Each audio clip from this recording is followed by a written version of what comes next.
At this point in time, after listening to 2 hours program Okwuluora me, and also 1 hour something minutes video one night nwoke me, nderi akwa nderi ba afia nderi me nyana anyị don sa ha na onye obodo nwele ha anyị don kwu na that video like also at this point in time all these people na asị na ililego ha na ililego anyị amara ndị ha bụ.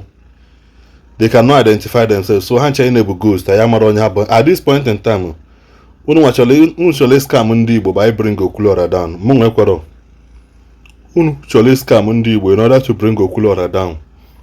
Ịmara na elili ego gị come out on social media sị na the list of ndị elili ego ha na the list onye dị otu a Okeke 2,000 pounds, Okonkwo 3,000 pounds, Okafọ 800 pounds. Nye na a list of ndị elili ego. Let us verify ka anyị sure unu niile bụ ndị oshi. Afugo m n'ihe a wee personal propaganda in order to bring down Okwuluora. Ohem na afọ ihe. So I stand with Okwuluora with my full chest. Unu na-enye very dark man information. Very dark man unu enyere the full information. Unu na-achọ ka ego pụta. Unu na-achọrọ ka unu gaa police. Unu afọrọ na ndị oshi ka unu bụ. All of you are criminals. Gwa na isi anyị na mmadụ one eji ego ha. Na mmadụ one dị involved. Ne mmadụ one do one onye Okonkwo wetara ego na Okafọ wetara ego. Look at the names lined up. Who negotiate sleep that can be edited, sleep that can be manipulated. Unu sikata na akwele onye ugwu na. That's why Madam Flo cannot come out. You know nature that video na Madam Flo cannot come out openly say na mmadụ ono oji ụgwọ, na mmadụ ono oligolo ego, na mmadụ ono onyegolo ego. So si ya na anụ na enye some people ego. Ndị nwere enyere ego enye, you cannot come out and say na enwetakwa m ego dị otu a, enwetakwa m money dị otu a. Unu niile kwetọrọ die. Unu niile were scammers. I so much thank God n'okwu a na-akwado ịba police. Don't worry, mgbe ọbara police na the same people na-asị kpụsị kpụta Okwuluora ka o gbue kpụta Okwuluora n'olile ego ndị Igbo, refund ego si je to the relevant authorities. The same you people ya apụta na asị na Okwuluora nyere aka ebe depose ụmụ nwanne ha n'obodo Igbo. Don't worry, akwa ihe unu na-achọ, ihe anụnwa unu na-achọ unu ya enweta ya, mana to the cost of what? Onye ọbụla bụ ring light, onye ọbụla na-eme program every day na-ewute ogbo nna mara aka ya dị ka aka enwe na-eti akị no UK choko cowbell aka ine na aka nwoke anya, aka nwoke dịzi ona aka nwoke dịzi ka adaka na-eti akị azụgodo enwe na-aga na ana na-anwa chonchonchon na aka ya dịzi everyday gbe kamera na-edeceive ndị Igbo anyị everyday ikpo ikwu Okwuluora n'ọnụ kemgbe last year. Ikpo Okwuluora n'ọnụ, Okwuluora this, Okwuluora that, Okwuluora nka, Okwuluora nka, Okwuluora this, Okwuluora that. Ekpu ya n'ọnụ. Many people cannot advise this people. Okay, na anyị na-eme program na Okeke onye Imo State, Okafọ onye Anambra State, onye Ebonyi, ndị Abịa, ndị bebe location dị otu a eji let people go and verify malụ mmadụ na-eji ụgwọ.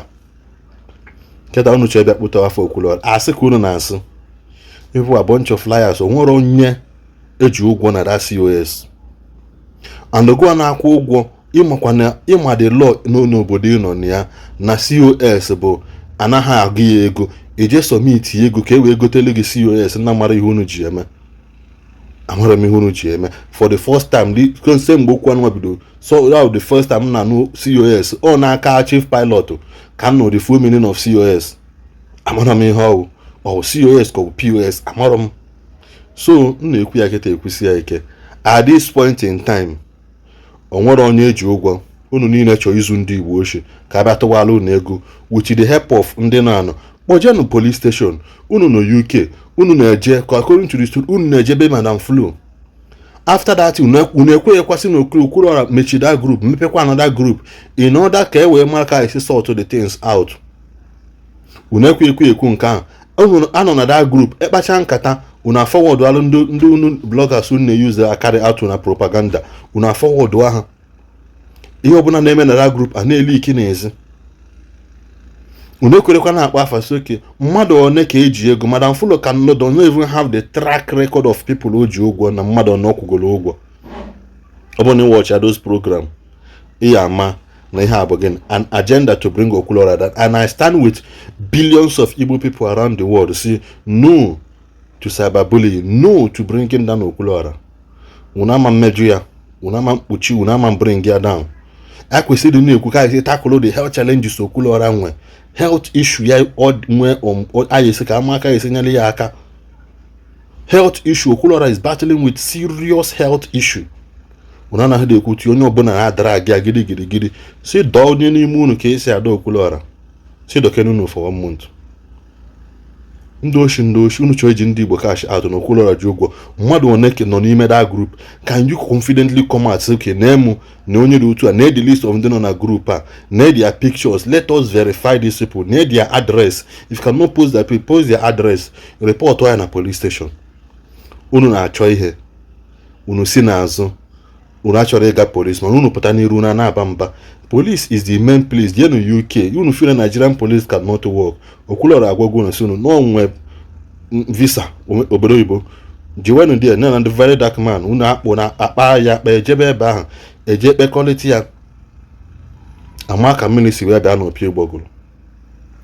Mala ndị enyegolo ego, mala ndị ka na-epush agenda anụnwa. Then I mala the full truth.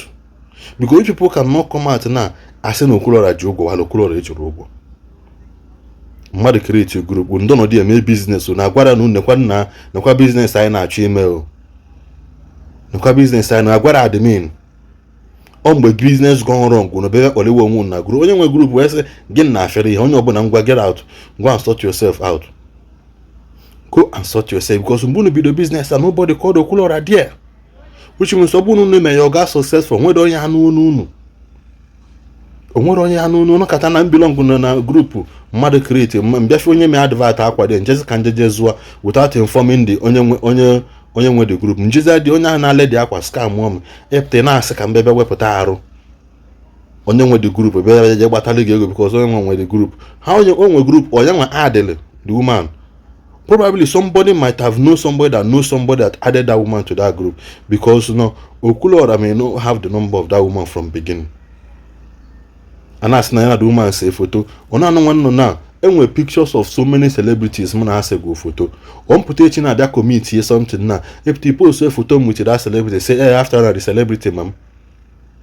You may take picture with somebody you do not know. That is where people are getting it from. I can know Okwuluora, and I talk about bring Okwuluora. Say, we be ghost people. I am around. Until we begin to see them pictures and address, that is when we begin to know that these people are real human beings. Just like people now commenting and liking na video in them on Facebook. Most of them are not real human beings. So that one ha no neko. Because onye obuna share rice because nya serve one because I go them now. Ka ọ dị nụ.